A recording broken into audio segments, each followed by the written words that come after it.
Prologue. Tanbark was very hungry. He hadn't eaten a thing all day. The walls of his stomach rubbed together, screaming for food. Worse, it had been raining steadily, and he was soaked and shivering. Darkness was rapidly descending. He needed a fire to warm himself and to cook the rabbit he'd killed with his slingshot.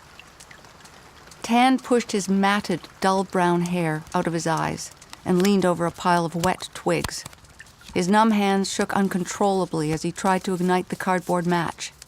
He concentrated as hard as he could, willing his hands to be still and do as he bid.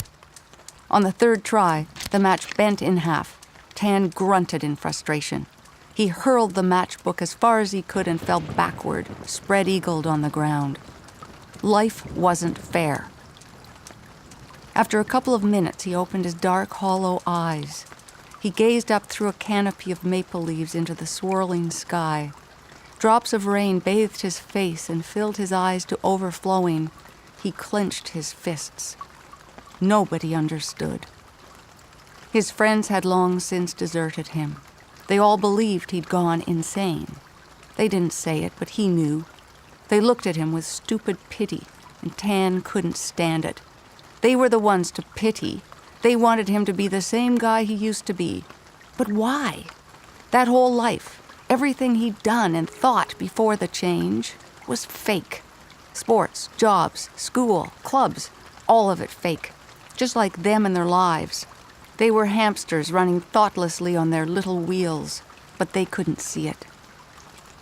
People were fools. Even his own mother was no better. She wanted him to get help. Help. What did help mean? Medication to make him normal? As if becoming a drooling zombie was normal? And being locked up in a mental hospital? Just until he was sorted out, she'd said. Right.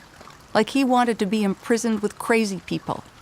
Tan felt a familiar panic rise in his chest. His heart pounded.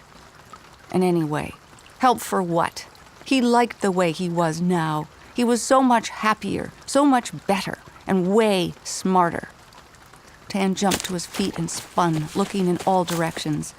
He would never be found. Nobody would take him away and lock him up. He'd rather die. He searched for the book of matches and bent to his task with renewed vigor. He'd show them. Soon, very soon, they'd discover how much he could teach them. They'd recognize his brilliance. Then they'd all want to know him.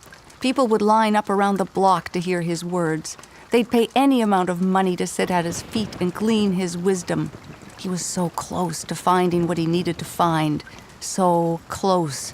He just needed a little more time to figure things out, and he needed his freedom for that. Freedom was everything. Tan smiled as the match caught fire. It was an omen. Things were going to be all right. He shielded the tiny flicker carefully with his cupped hand and held it to the dry leaves under the twigs.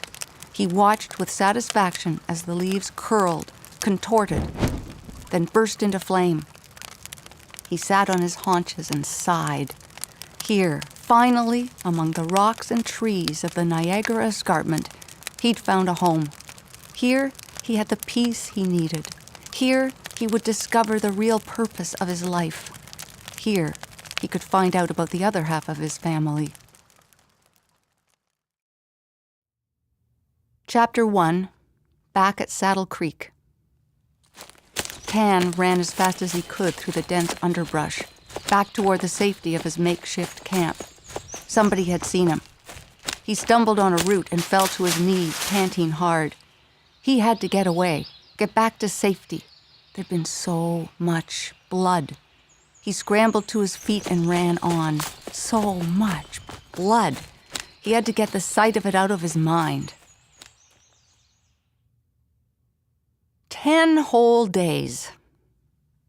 Alberta Sims wiggled her toes and shivered with pleasure. She and her sister were staying at Saddle Creek Farm with their Aunt Hannah for 10 whole days while their mother and Stuart were on their honeymoon. The girls had returned to the farm on Saturday night after the wedding, and Alberta was already loving every minute of it.